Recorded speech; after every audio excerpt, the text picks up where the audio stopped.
writer of Fortitude. Sorry, I'm just giving myself a moment to get through that. And Patrick, who, as mentioned before, is exec producer and managing director of 50 Fathoms. I should just say that there are other members of the crew here tonight, and I should just name check some of you. Mr. Greenacre, Ben, who is the line producer, is here. We've also got Callum, who is the assistant producer, and Ben, who is script producer, is here, who helped us earlier on with a writer's session, and Ian McCallum, who is the unit publicist, who is the tour de force behind putting this together alongside Susie and Tara, who handles our PR for us. So there are some members, and other members of the crew, I think, are here too, so you're all very welcome. So, Simon, the first question from me is just on the back of that, what can we expect from the rest of the series? There are 3 more episodes. Obviously, you can't give too much away. It's a gentle romance. Thank goodness. I think the great satisfaction of getting to do season 3 was we knew whenever we started writing it that it was going to be the end of the show, that we were, instead of doing that thing that you often have to do in modern television things where you have to leave things open-ended and a bit ambiguous so that there's a possibility of another season. We knew absolutely that this was 4 episodes to wrap up all the character stories that we'd been setting up in the first 2 seasons. So it's less plotty than we relied on in the first season, and it's much more character-centred. And it's essentially about Dan at the heart of it. What's happening what does a man become when his personality starts to liquefy and disintegrate, and he starts to lose his anchorage in reality and his morality. And that became the really interesting thing for me to explore in this last season. And we've got Richard Dormer playing Dan Anderson, and he's just gives it everything. He's fantastic. And from the beginning, when we cast him, I didn't really know him when we first cast him. None of us did. And we saw very early on in the work he was doing something that was more interesting than I think was in the original conception of Dan the Sheriff, that made it really rewarding to explore his character across the show. It's kind of turned into, there's a very simple question at the heart of it. Is he a good sheriff? Is he a bad sheriff? And what does it mean to be either of those things? And Richard just gives you so much to work on. So it's much more of a character-based show this time round. Can I just pick up on that before we sort of carry on talking more about the series? But casting is something that always fascinates me. And Patrick, I'll bring you in on this. In that, back to series 1, there are some big names, really big names. Michael Gambon, Christopher Eccleston. You had some Dennis Quaid, Stanley Tucci. Yeah. I mean, you had some really big names. Did you set out to do that? Was that a Sky Atlantic-driven thing? How did that come about? How did the casting way back with series 1 come about? I suppose there were 3 reasons for going after a high-profile cast. One was it was the first ever UK show that had spent anywhere near that amount of money, and people wanted their money back. And that gave it its best chance. The second thing was that on almost every part, we went to our first choice, and most of the time they said yes. And the third reason was that there were 26 story-carrying characters in the first season, and that's a lot. And one of the fears we had was that the story would be confusing if you were constantly thinking, who was that again? Who's that character? And the really good thing about the way that we cast it is it allowed us to go, oh, that's Michael Gambon. That's Chris Eccleston. It allowed you to embrace and engage with the story at a far quicker level because you weren't trying to work out who the characters were. They were recognisable just by dint of being famous and bringing life immediately to those characters on the page. But mostly it was about money. How lovely to have money, isn't it? It makes such a difference. So let's just go right back. Let's go back to the start. Then we've talked. Careful what you wish for. Yes, well, yeah. I know I always like money. Let's just go back. Certainly with the bottle yard. Anyway, we need some more. Let's just go right back to the start of it, before it was, and before those actors were even sort of thought about, really. How did the concept come about? How did you sell it to Sky Atlantic? We'll have to keep it a little bit brief because we've got more questions to ask, but try and give us a potted history of I was how- working on a rewrite of a horror film that never got made. That wasn't my script, it was somebody else's script, and I was sort of helping fix it. And I kept having this discussion with my script editor about monsters in horror movies and how exciting it would be if you could find something that nobody had really seen before. And we were talking about, things like The Thing, which was a fantastic sort of monster role model, and Alien was the other one. And we realised that it was gold dust if you could come up with some interesting new monster that you could spring in the public and they wouldn't know what they were dealing with until the horrific things started to happen. And I read a lot of science, and I'd been reading about parasites, and I'd been reading about how a lot of recent research is about how a parasite can influence the behaviour of the thing that it infects. And this just felt like a really kind of interesting way into a new monster. So we just followed the logic through of how we would do that. And it required that it was a parasite that had never been in contact with the human population, which made me think it has to be something that's been hidden for a long time, which made me think it's got to be frozen, it's got to be in the ice where the tundra is starting to thaw because of climate change. All these elements kind of came together, and I had this idea for this new horror film. And I was going to write it as a spec script, and my ambition was to make it as a small, independent, black and white film set in Russia with non-acting people speaking in Russian. And then Patrick and I were having a coffee, and he was talking about, looking for stuff for Sky, and I told him this nugget, this idea, and he kind of went, why don't you take that idea, and instead of a stupid film that nobody's ever going to make, we turn it into a show for Sky set over 10 episodes, and it all happens in this one town. And we started working it out there and then over conversation. I think you then spoke to Anne Mensah at Sky Atlantic, who was looking for a big new show. Came back and said, Anne's quite excited about this. She needs a pitch document, which is 2 pages of an idea, kind of fleshed out enough so that you can see what the show is. We did that. She commissioned an opening episode, maybe 2. And we got a green light for the series. It was the easiest, fastest green light I've ever had for anything. Just because it was what they were looking for in some respects. It's visually stands out from everything else that was around at the time, and it just felt like a big, highly characterized show that they could, run with, and it grew from that tiny little idea. So, Patrick, it sounded like it's quite a straightforward pitch to Sky, if pitches can ever be straightforward. I mean, Anne was on side, and the ambition was there from the start. Yeah, there was an idea. There was another idea at the heart of the show, which is also worth expressing. For those of you who haven't seen the first series, when you come to it, you think you're watching Agatha Christie set in the Arctic. It's a murder mystery. Someone is killed, detectives come in and they try and solve it. There's an uneasy tone to it, but you think you're watching a murder mystery, and that's how it was marketed and that's how it was sold. But what the story was always going to be was that halfway through the 12 episodes, you would see the second murder actually take place, and it was clearly not a standard murder. It's a horrific, it's a moment of horror. One character with no motivation turns on her mother and murders her in the most revolting way. And in that moment, you realise you're not watching a murder mystery, you're watching a horror show, and that's confusing. And we wanted the audience to feel angry and confused at that moment and ask themselves, what have I been watching and why has that just happened? And you better have good answers. So I'm going to stay with it until we figure out what it is you're talking about. And the answer was prehistoric wasps.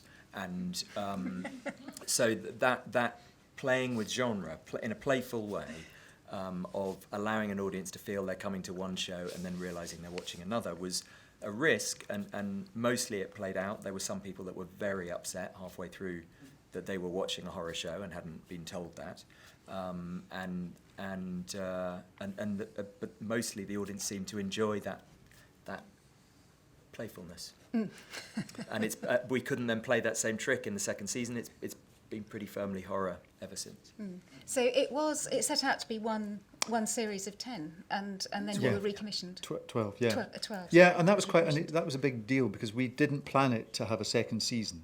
So it's predicated on all these unlikely things, that there's a mammoth carcass that's got a parasitical wasp larva in it that happens to thaw out, that was found by the kids, that's dragged into town, that starts to infect people.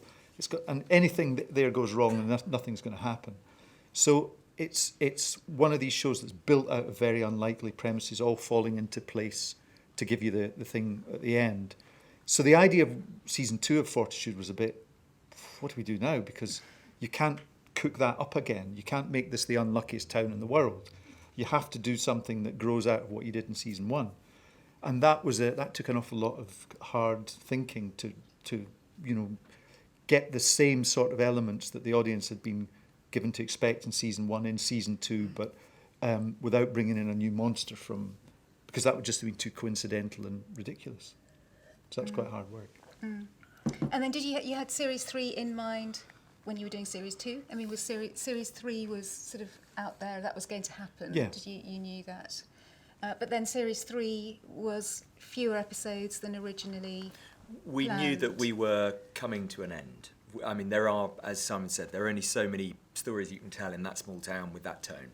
So we all agreed that actually what we needed after season 2 was to bring all of those different strands to an enormous climax, and that's what these do. So it's there are 1.8 million Sky Atlantic fans who've watched the show from beginning to end, who are going to enjoy this. We think, we hope, and but that's all we needed to bring it to its climax. I don't think Fortitude was ever going to run for 6 years. Be a very, very unlucky town, wouldn't it? Somewhat, yes. So, Simon, just talk to us a little bit about writing in the terror of a blank page, or maybe there is no terror in a blank page. Oh, there's always terror in a blank page. I mean, we put together a writer's room for season 1, which was myself and I think 5 or 6 other writers. And we were sort of following the American model. A big show like this, none of us had any experience of doing it, so we were pulling in what we knew about how, Mad Men was written, The Sopranos was written, and that's writer's room based. And that was a really enjoyable experience, but it didn't work out very well. We discovered in doing it that British writers aren't trained or haven't got the experience in the same way that the American writers' rooms do. So it didn't really work. And I think that's been the experience across the UK television industry. Quite a lot of shows have tried to go down that route. There's reasons why it doesn't work. British writers tend to work independently on their own projects. And in America, everybody is in a room from an early stage. Not absolutely everybody, it's the way the system works. Training from a writer's assistant to a junior writer to a writer in the room. They grow up learning that system, and over here we don't, and it doesn't work nearly as well. So we abandoned it. Season 2 was just me and one other writer, and season 3 was just me and my own because it's only 4 episodes. It was but we made a mistake in the first season. We overpopulated it. I mean, Patrick said there are 26 or 28 story-carrying characters, and that's too many. And that was a real difficulty when we were writing season 1. Was we'd set stories up. There was one about Ronnie and his daughter, and they find the tusk and they take it up to Vukovic, and every writer, when we got to discuss this in the room, was going, "Oh God, don't give me that one." and Sky were coming back to us going, "Can we please lose that story because nobody's enjoying it?" But I felt obliged to play it out through to its end.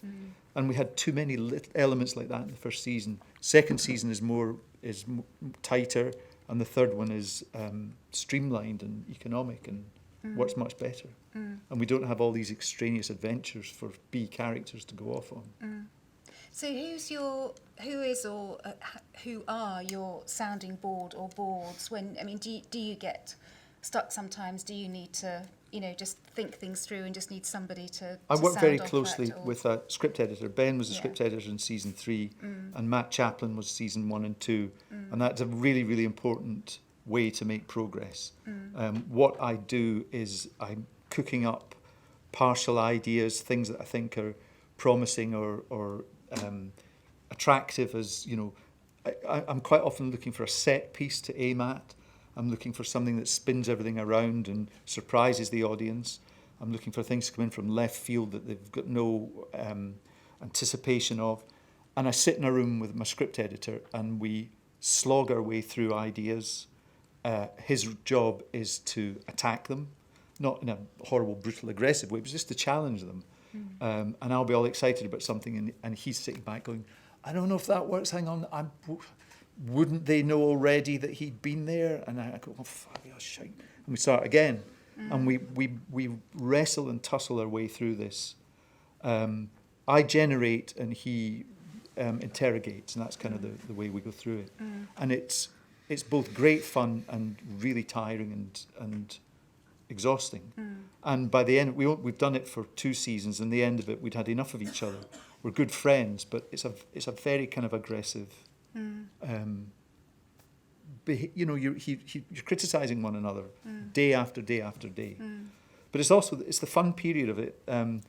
We go to Svalbard, which is where this final season is filmed, up in the Arctic, and Matt and I go up there before any filming's happening, and we book into a hotel, and we get up in the morning and sit in a room with a view of the fjord, and then we go for a big long walk and talk about, and we're just arguing all the time, coming up with ideas and soaking up the atmosphere of the place and bumping into people in restaurants and finding out you get strange little nuggets of particular information that suddenly become really exciting to develop in the show. So the research going there has always been really rewarding. And we build up all this stuff, and we're making notes during all this. He makes the notes, I do the talking, which is that's just the way it goes. And then I take all that away and start processing it into scripts. And I do that working with him as well. Once it's in good enough shape, it goes over to Patrick, and he'll give me a whole lot of reaction back. So it's a process that it's not me alone with a blank page. It involves other people at varying degrees all across the process. And Patrick, when you get those scripts, I mean, there has to be, you had money to make the series, but still has to be a reality check. There has to be a sort of practical. We've got to take the words from the page and turn them into something. It goes through that whole production process until we get to see it on the screen. When do your little sort of radar antennae start coming up? Do you tend to stick to the creative more, or do you have a sort of practical, crikey, this is going to be expensive, this is going to be really expensive, we've got 40 odd characters, we need to cut that. When does that start sort of triggering things for you? Well, the first thing I do is I hire someone who knows what they're talking about, and I don't. So I am not the person who actually produces the show. That was on this particular series, Drew, and for the 2 series before that was a lovely man, Trevor Hopkins, who's since died, who's the episode is dedicated to, and they are seasoned producers who can make these things happen. I also never ever use the word creative because splitting the process into creative and practical implies that the people who actually produce the show aren't creative. And actually the most creative people in this process are the people who do the practical stuff, who have to. So for instance, as an example, doesn't matter how much money you've got, we shot the first season's exteriors, which is a decent chunk of the show, in Iceland, in a ski resort on the east coast of Iceland, and for the first time since records began, on the first day of filming, there was no snow, and and there was no snow throughout the period. So you try standing in a car park with cement and green fields all around you, and you're the producer, and your job is to create that. It's really frightening, and that's when you get creative. And we were lucky on the first season that we had a director who embraced the challenge of working on the move. So my job is to enable everyone to do their job, and but the actual producing was done by different people, and they are amazing. We also work with a local crew in Iceland who just made Game of Thrones. So when we looked at this, the green fields and the cement, and just went, what do we do? They said, oh, that's all right. We've done this. We've been here before. We know what to do. And we spent £1 million flying fake snow from London to Iceland so that we could film in Iceland.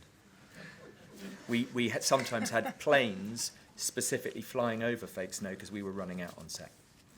That's what money buys you when you're in that much shit.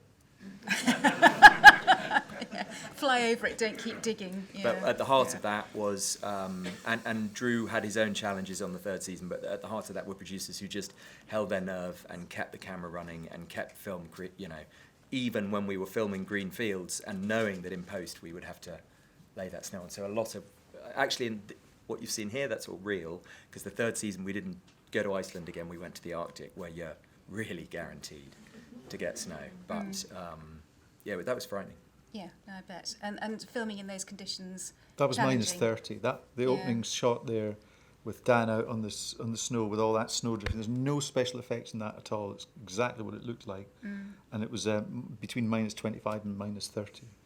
And we had, we do a fight sequence in episode 2 with Dennis Quaid, minus 30, rolling about in the snow with his top off. And that was just extraordinary. But that made a huge difference going there. It changed the scale of the visuals completely. Yeah, it is really cinematic, isn't really it? is. Really huge landscapes. I think it's probably time to open it out to a question and answer session. I think we've got some microphones.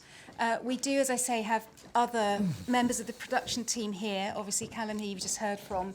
We've got Ben, who is a line producer who has recently relocated from London to Bristol, which we're very pleased about, and is now working on another project out of the Bottle Yard.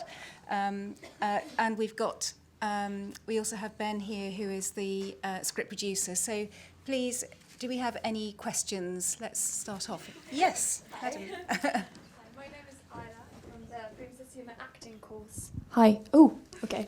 And I have to say I haven't watched the 2 former seasons of Fortitude, so I came here. That won't have made a lot of sense then. Sorry. It didn't, but it was very interesting. And I'm from Norway, so I was immediately very intrigued because it's always interesting to see Norwegian culture, although I grew up in kind of mainland Norway and in Oslo, haven't been to Svalbard.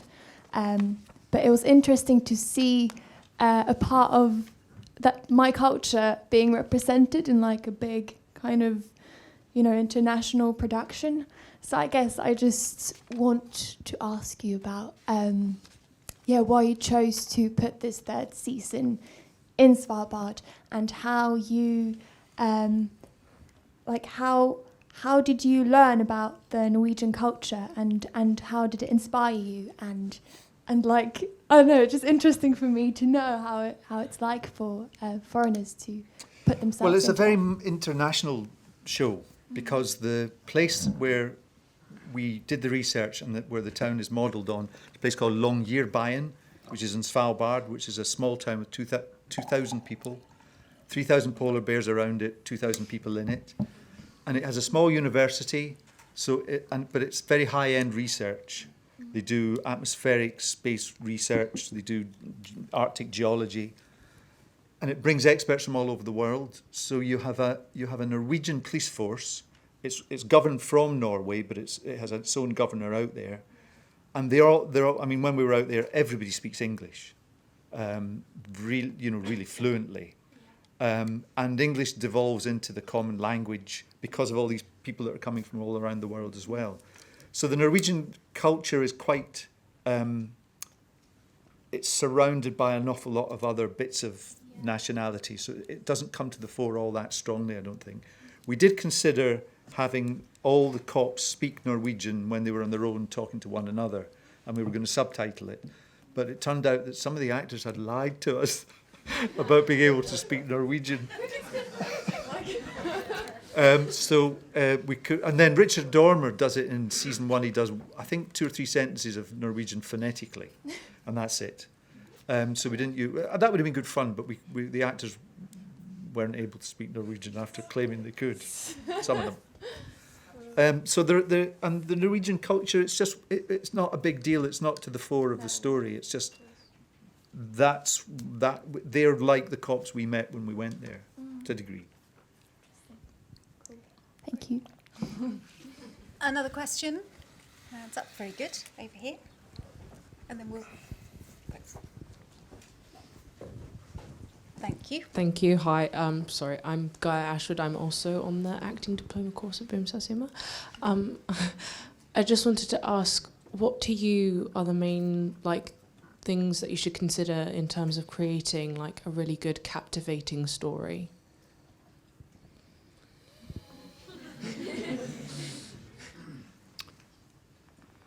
Having a very clear tone of voice and having something to say.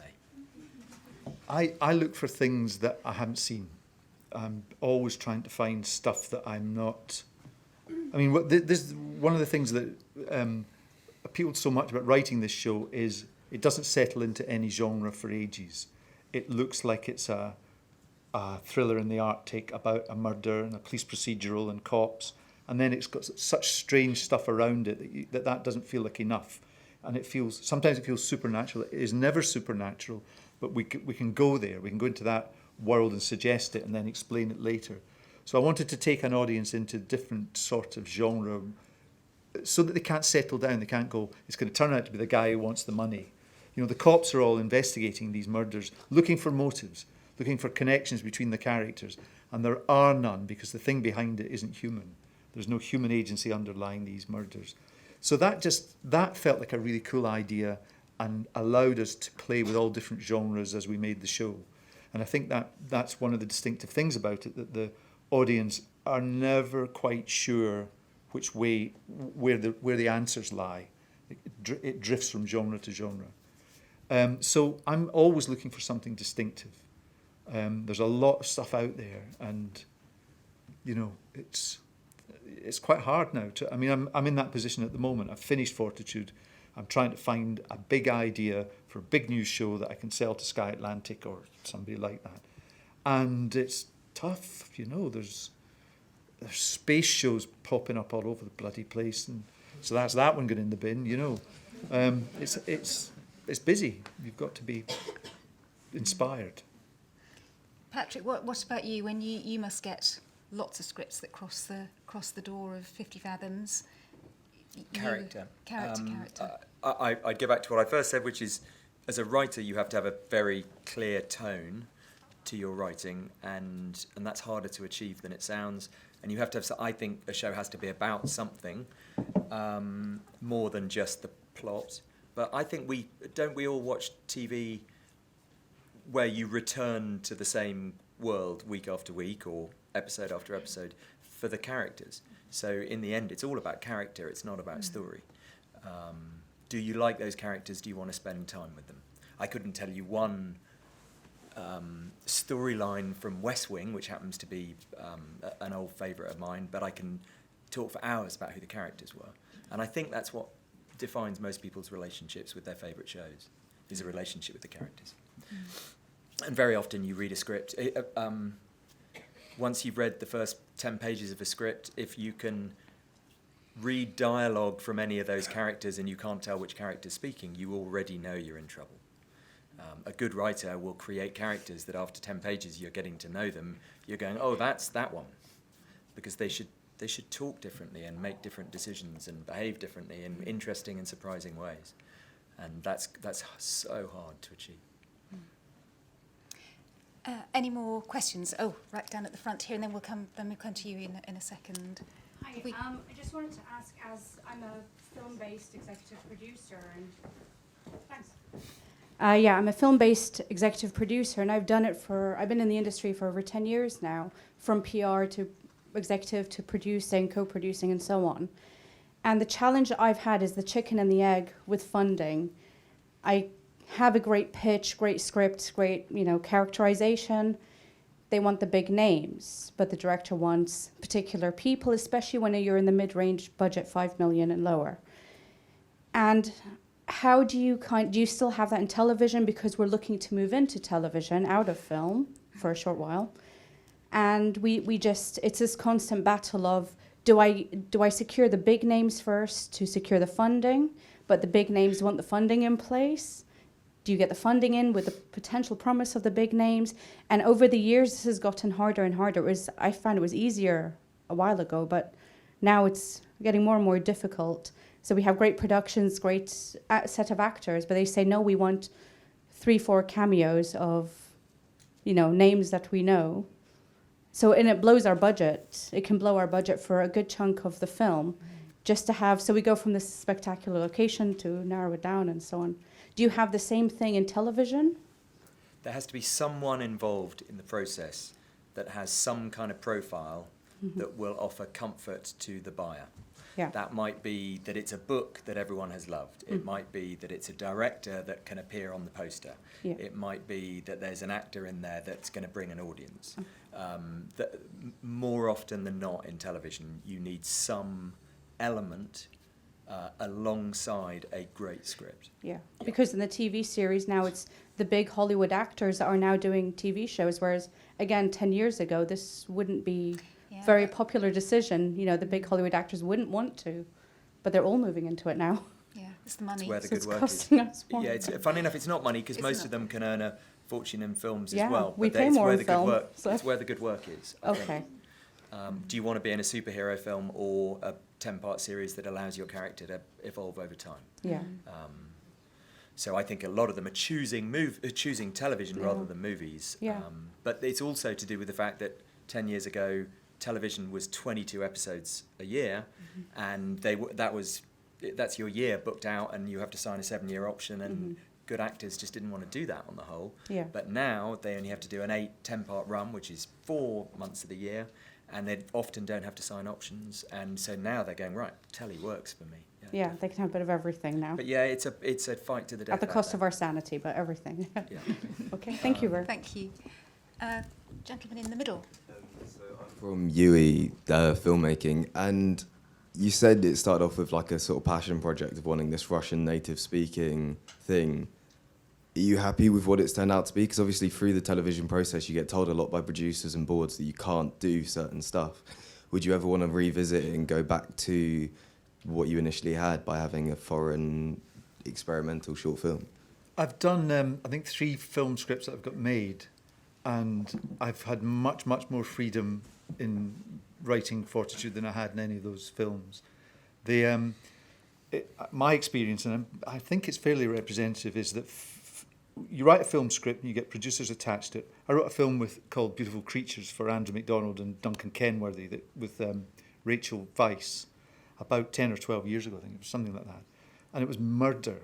I wrote a spec script, they bought it, they just made Train Spotting and 4 Weddings and a Funeral, the 2 of them, and then they got together in a production team. They bought the script off me, and I wrote 42 drafts of the script from then on while they tried to raise money and sat in it and change their minds and everything. So the passion, and that was a passion project, it was a spec script.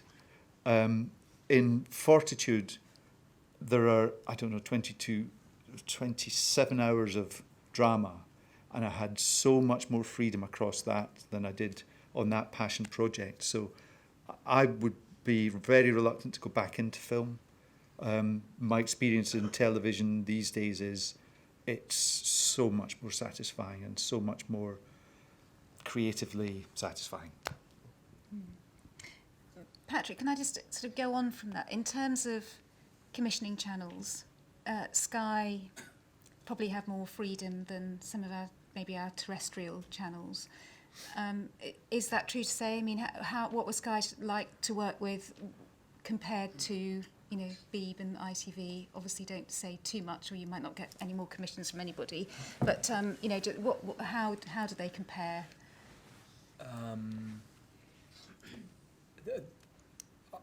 I don't think you get any more freedom with any one network than any other.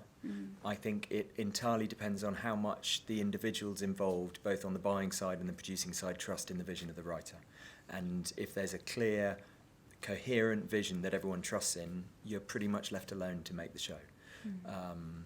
But if you attract a big budget, you have pressures inherent in the process to bring a bigger audience.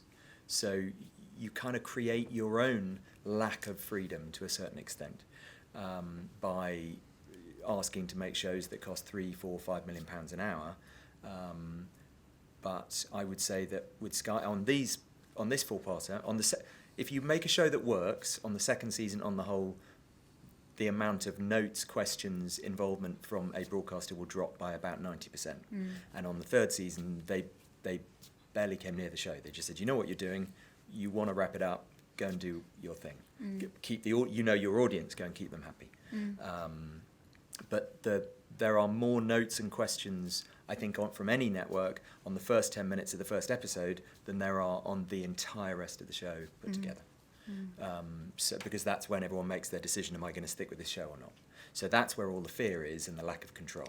So be prepared when you're writing a script to rewrite those first 10 pages 100 times.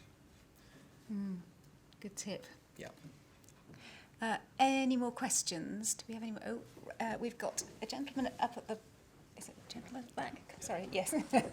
And then there's a lady just sort of in front that will come 2 seconds. So if we go to the back first.